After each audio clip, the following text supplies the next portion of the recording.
kulanti wanaagsan daawadayaal kuna soo dhawaada wararkii ugu dambeeyay qodobada wararkeena maanta. Hadduu alla idmo waxa uu ka mid ah taliye ku-xigeenka booliiska Soomaaliya Macalin Mahdi ayaa maanta waxaa la siiyay mooshin ka dhan ay u soo diyaariyeen baarlamaanka Soomaaliya. Ayaa waxaa lagu yeeray wasiirka amniga iyo taliyaasha booliiska ayaa maanta waxaa lagu yeeray baarlamaanka Soomaaliya. Qodobada badan ayaa lagu wareystay. Waxaa ka hadli doona wasiirka wasaaradda wasiirka amniga aan dhageysano wuxuu ka dhahay sida tan soo socda. Yawdin sallallahu alayhi wa sallam ala sayyidina Muhammad wa alihi wa sallam. Wadana gudoomiye ku xigeen golaha sharafta leh waa ku faraxsanahay mar labaad inaan idin soo istaago anoo dhageysanaya afkaartiina ku saabsan hindi sharciyeedkan booliska Soomaaliyeed mowqifka iyo hawsha aad ka qabtaan diyaarna u ah inaan in ka shaafiyo wixii xaq loogu leeyahay wasaaradda amniga iyo taliska booliska Soomaaliyeed. mudane gudoomiye waxaan rabaa baarlamaanka sharafta hortiisa inaan ka sheego sharcigan xildhibaanada hadda hadlaya xildhibaan ka mid ah ayaa wuxuu yiri cid riixaysay ama dabada ka riixaysa garan mayno. sharcigan horta sharci dad gaar ah ay wataan ama ay daneenayaan oo dabada laga riixayo ma ahane waa sharci booliska Soomaaliyeed uu leeyahay oo maxaa la yiraahdaa la soo gudbiyay. saad la socotaan sharcigan wuxuu soo maray golaha wasiirada way ka doodeen wax badan bay ku celceliyeen wixii qaladka ah oo ay arkayeen qalad baa ku jiran way ka saareen waxay lahaayeen waxba ka dhiman oo ku soo dareen sida caadiga ahayd ama sharciga ahayd oo hadda uu sheegay xildhibaanka ugu dambeeyana waxa loo soo gudbiyay oo golaha wasiirada u soo gudbiyeen markuu saxiixay ra'iisul wasaaraha golaha shacabka loo soo gudbiyay. golaha shacabka waajibkay leeyahay marka gudtaana haddii la isku raacana golaha shara loo gudbin doona aqalka shara loo gudbin doona haddii wax ka qaldan yihiin saas leeg waa la soo celin doona sida midku uu sheegay xildhibaan Khaliif oo kale wax dhibaato kuma qabno in la soo celiyo oo la yiraahdo waxaan maxaa leeyahay la soo saxa dib kuma qabno. waxaan rabaa inaan idin sheego marka inaan kala ogaana la rabaa sharcigan lambar 2 la yiraahdo ee soo baxay xilligan idin sheegnay oo booliska 43 baa booliska Soomaaliyeed la yiraahdo maxaa loo yiri waxaan ka sheegi doonaa si xildhibaan jaamac kale uu ka hadlayo oo lahaa booliska qaar ba ka horeeyay waqooyi kale to iswaafajinteeda si loo keenay 43 maxaa loo qaatay ma 43 baa booliska la asaasay maya 43 munaasabadii SWL ee xurriyadda maadaama ay markii ugu horeysay ahayd iyo sharci ahaan yaa la yiri qoladii xagga jirtay iyo qoladii inta jirtayba hal isku keeno marka waqtigaas la qaatay ahayd wax naga horeeyay ahayd oo jaamac Maxamed Qalib iyo rag ka shaqeeyeen anoo dhalan day koor jaamac Maxamed Qalib ka horeeyay Allahu naxariistee taasaas ay 43 astaantii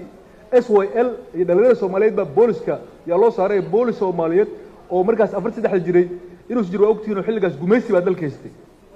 60kii baa aan qaadanay xurriyadda oo la isku keenay labadii boolis kii Scott-ka ahaa ee waqooyi jiray iyo kii koonfurta joogay 43 marka maadaama uu la soo shaqeynayay baa loo qaatay taariikhdaas qaayaha leh ee qiimaha leh baa loo qaatay muxuu ahaa 43 la qaato sharcigan 72 la meel mariyay maxaa la yiraahdaa iyo midkaan haatan aan yabyabayno oo isku soo duwayno maxaa keenay in sharci la qaato haddaan la is indhatiraynin mudane gudoomiye iyo mudanayaal sharafta leh oo aanan hasha maqaarka markay diidaysta meel duldoolay ka orsatay aan laga dhigayn 1972 jamhuuriyadda dimuqraadiga ee Soomaaliya la dhihi jiray min Loowi Cadde ilaa Ras Kamboni ilaa Ras Caseer inta u dhaxayso yaa subaxi report mitinale ba booliska soo fariisan jireen taliskay ku soo dhici jirtay Loowi Cadde waxa ka dhacay waxaas Ras Kamboni waxa ka dhacay waxaas 18 gobol ee dalka Soomaaliya reportka lagu qaadan jiray. sharcigan marka waan hayaa oo saad maal hore ay ka balaqaaday sharciga hore waan keenayaa waan idin leeyahay kii hadana waa kala insha Allah ta'ala saakana waxaan u soo diray muxuu ahaa arkiifeedan u soo diray way cudur daarto waxay tiri ma daabaci kareen noo soo daabac adiga annagaa soo daawacayna 300 buug maadaama ayaga yidhaahdo waa weyn yahay ma daawacayno arkiifka saaka markaa soo diray ma doonayna wax dulduleed la yidhaahdo mudane guddoomiye mudanayaal in la qaato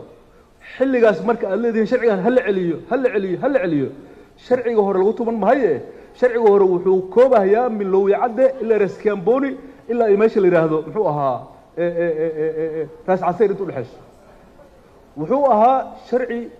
unit ah oo raggii joogay baa jooge hal meel laga wada maamulhayay buu ahaa oo aan la heli karin war ma Soomaaliya ma Soomaalidii ay ahayd ba hadda aan joognaa markii la kala tagay oo la kala cararay oo la kala halaagsamay oo la isku soo noqday waxba la isku yaabyabahayaa xildhibaan meeshan ka hadlay oo aan u maleeyay inuu caga weyna xildhibaan caga weyna ahaa ka sheekeeyay jamhuuriyadda saddexaad markay timid sanadkii 2025 sano laga joogaa ka bacdi federaal baan qaadanay federaal haddii la qaatay ma lagu dhaqmi karaa kii aan federaalka ahayn yaa meesha soo galahaya haddii federaal la qaatay waxaa la rabaa wixii oo dhan in la federaaleeyo maxaa yeelay min lowyacadde